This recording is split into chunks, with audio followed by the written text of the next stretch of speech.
こんにちは、ハリケーンフットボールです。今回の教材は、サッカー日本代表に関する動画です。ワールドカップの開幕まですでに2週間を切り、楽しみである一方、まだ来ないでほしい、終わらないでほしいとも感じるのは私だけでしょうか。このワールドカップ目前では、あらゆるメディアや多くの YouTuber がワールドカップに関する動画を作っていますが、日本がダークホースと考えている人がかなり相当に多いと感じますし、ほぼ全ての人にとってダークホースの一つだと考えられているのは間違いなさそうです。今回はチェルシーファンが選ぶダークホースですが、ここではエクアドルとトルコと日本の3カ国をダークホースに選んでいます。引用しているサイトのデータが怪しく、上田綺世のゴール数が少なかったり、日本の決勝トーナメントの相手がありえないセネガルになっていたりしますが、その辺は目をつむって楽しんでください。それでは動画をチェックしてみましょう。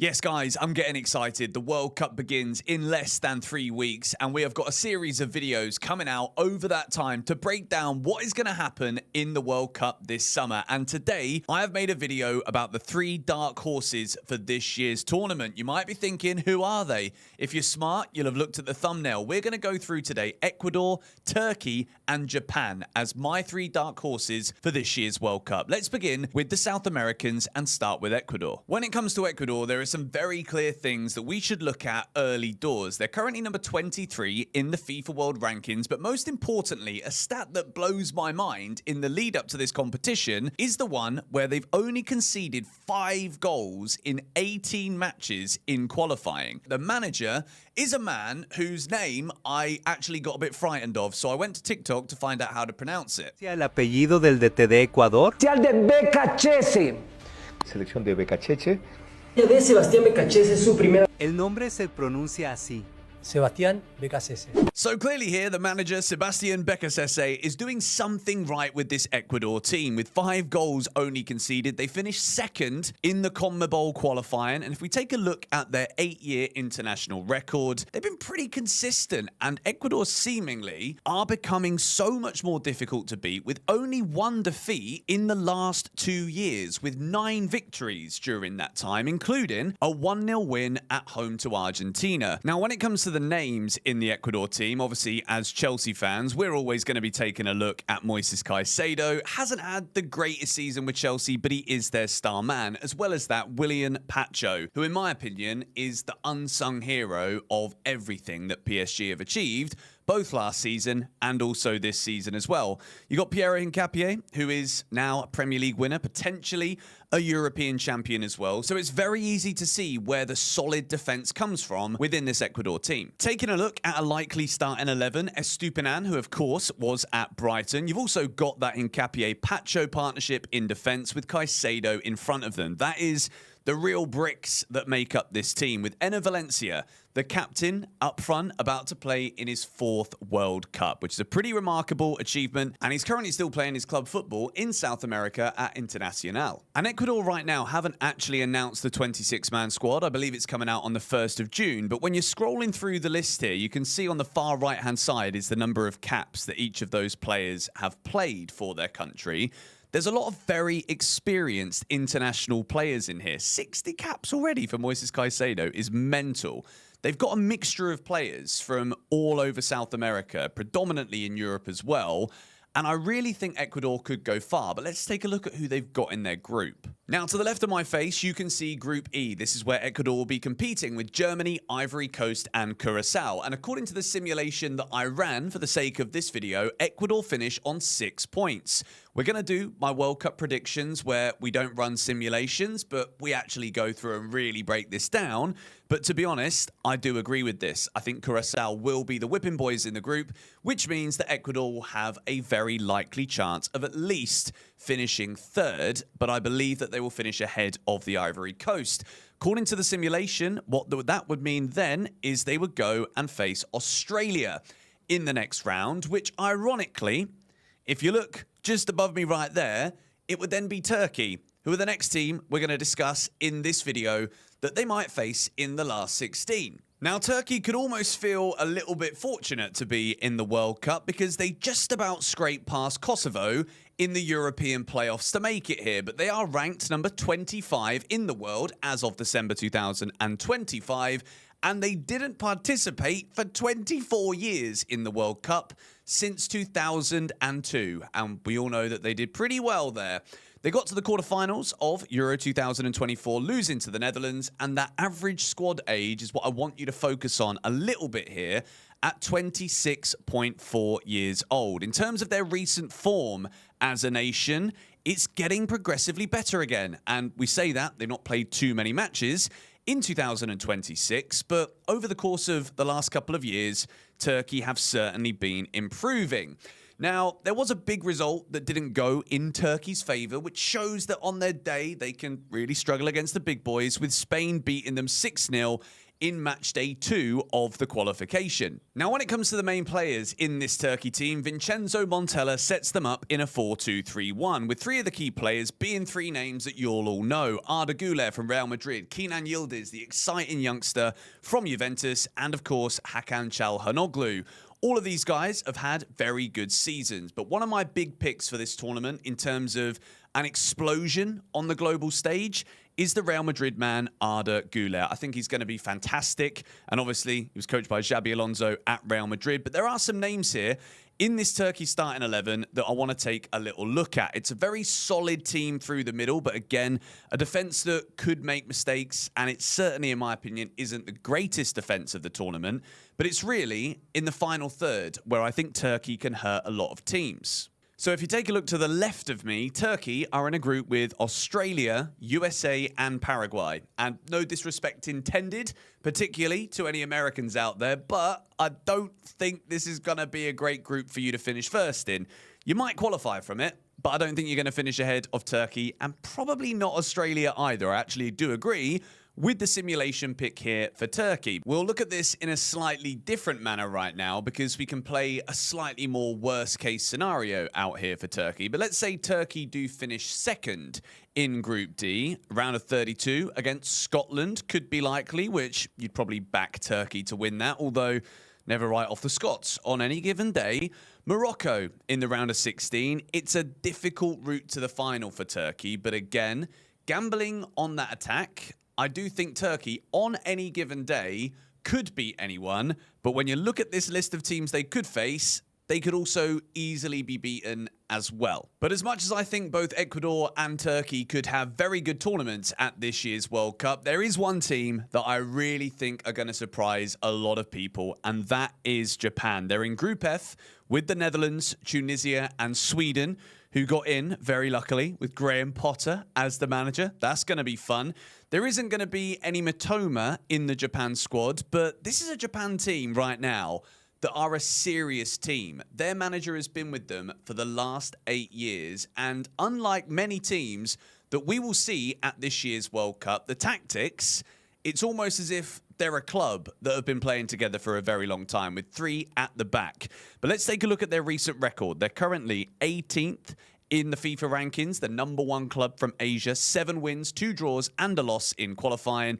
And they were the first team to qualify for the World Cup, having beaten also in friendlies Germany, Spain, Brazil, and England in the last 4 years. So we're talking here about a country that have actually beaten all of the big teams, or a lot of the big teams, that they could possibly face when it comes to knockout football. But in my opinion, this is one of the most fascinating things about this Japanese side. They're going to likely line up with a 3 at the back system. And as well as that, if we take a look at their manager, Hajime Moriyasu, he's been in a job here for 8 years. So we're talking about a group of players that have been working under the same manager for a very long time, with big scalps under their belts already. And if we just scroll down here and move my mug out of the way, we won't look at the 4-2-3-1 alternative for now, because this is a very well-organised team, and it's spearheaded by a striker who scored 22 goals in the Eredivisie this year for Feyenoord. And that man is to the right of me, Ayase Ueda, who's 27 years old with 22 goals and 5 assists this season.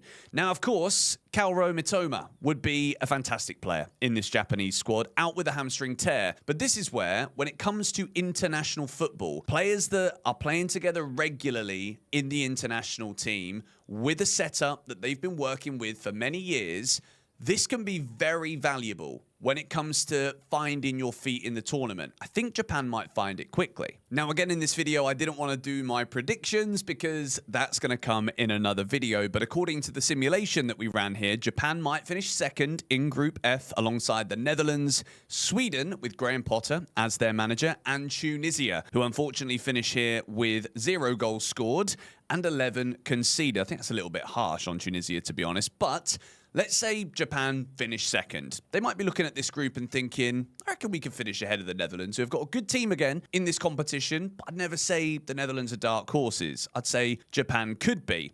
But let's see who they might face if they do finish second in the knockouts. So based on Japan finishing second in Group F, there's a chance of a game against Senegal in the round of 32. Senegal are part of the group of death. Then it's a round of 16 game potentially against Belgium, who a lot of people are saying Belgium might do quite well this year.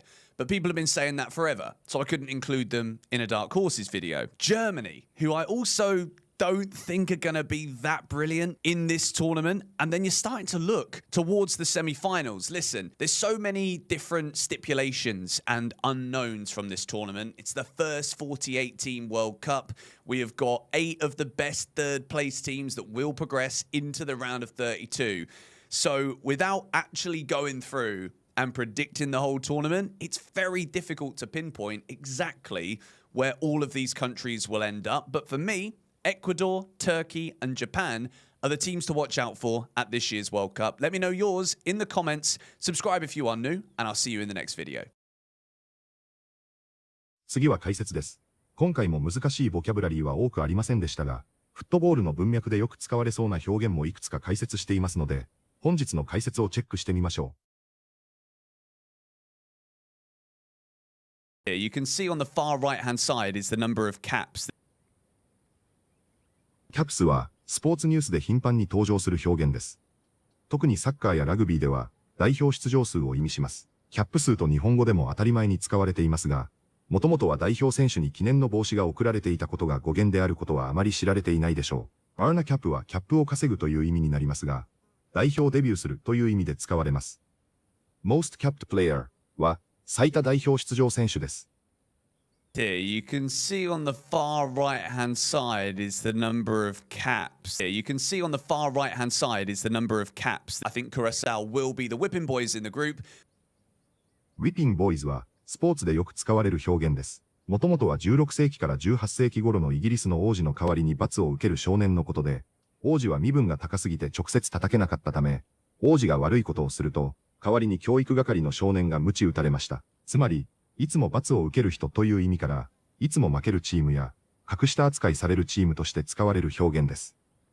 スポーツ以外では、批判の集中対象という意味になることもあります。少し失礼な響きがあるため、公式な場では避けられることもあります。I think Curacao will be the whipping boys in the group. I think Curacao will be the whipping boys in the group. I do think Turkey, on any given day, could beat anyone. On any given day はスポーツ英語で非常によく使われる表現です。直訳すると、どんな日でもですが、実際には、その日次第ではという意味になります。強豪が必ず勝つとは限らない場面でよく使われます。番狂わせやジャイアントキリングを語るときによく登場します。似た表現に、on their day があり、この場合は、そのチームが調子の良い日ならという意味で使われます。スポーツ観戦が好きな人はぜひ覚えておきたい表現です。I do think Turkey, on any given day, could beat anyone. I do think Turkey, on any given day, could beat anyone. I'm with big scalps under their belts already. スケアップは、スカルプケアされている人はもちろん、頭皮を意味することは多くの人が知っていると思いますが、歴史的には、戦いで敵を倒した証として、頭皮を剥ぐ行為も表現されていました。つまりスケアップには、敵を倒した証や戦利品というイメージがあり、そこからスポーツでは、強豪から奪った勝利という意味で使われるようになりました。例えばアビックスケアップは、大物食いや金星を意味し、サッカーでは格上チームを倒した時によく使われます。少し生々しい語源ですが、現代のスポーツ英語では普通に使われる表現です。I'm with big scalps under their belts already. I'm with big scalps under their belts already. When it comes to finding your feet in the tournament, Find one's feet はネイティブがよく使うイディオムです。意味は、新しい環境に慣れる、調子をつかむ、です。スポーツでは大会やチームに適応する場面でよく使われます。例えば、Japan found their feet quickly は、日本はすぐに調子をつかんだという意味です。もともとは赤ちゃんが自分の足で立てるようになる様子が語源です。そこから自立する、環境に慣れるという意味に発展しました。ビジネスや留学の場面でもよく使われます。新しい職場に慣れる、海外生活に慣れるという意味でも使えます。日常会話からスポーツ実況まで幅広く登場する便利な表現です。When it comes to finding your feet in the tournament, listen, there's so many different stipulations. Stipulation は条件や取り決めを意味する少しフォーマルな単語です。特に契約やルールの中で定められた条件を表すときによく使われます。日常会話でも使われますが、ビジネスやホームの場面で特によく登場します。スポーツでは大会規定や出場条件を説明する際に使われることがあります。TOEIC では品質ではありませんが、高得点帯では見かけることがあります。ニュースやビジネス英語を学ぶ人は覚えておくと便利な単語です。Listen, there's so many different stipulations.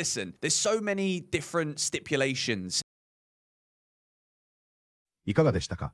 日本をダークホースにしている話は、もう聞き飽きたくらいかもしれませんが、誰もが日本をダークホースに選んでいる気さえしてきます。この動画では、オランダなんかダークホースではなく、日本の方がダークホースだと言っていましたが、またある動画では、日本はもうダークホースのポジションを超えているという表現さえしているものもあり、ダークホースからいよいよ優勝候補と考えられるタイミングが来始めているのかとも感じてきます。その中でも、やはり勝ち進むために必ず必要となる強豪との試合でも、この4年間勝ち続けていることも、ダークホースとしての期待をかなり上げているようにも感じますが、実際のワールドカップでも、こういう強豪国を2つ、3つ、4つ、倒さないといけないことは間違いないですし、それこそがこのワールドカップでも見たいと思っているものですので、できればせめて、少なくとも、オランダ、スウェーデン、モロッコ、ブラジルあたりを倒し、さらに、フランスやイングランドと準々決勝あたりで当たるのが、みんなが期待していることでしょうし、それを楽しみにして応援したいと思います。本日もご視聴いただきありがとうございました。またすぐにお会いしましょう。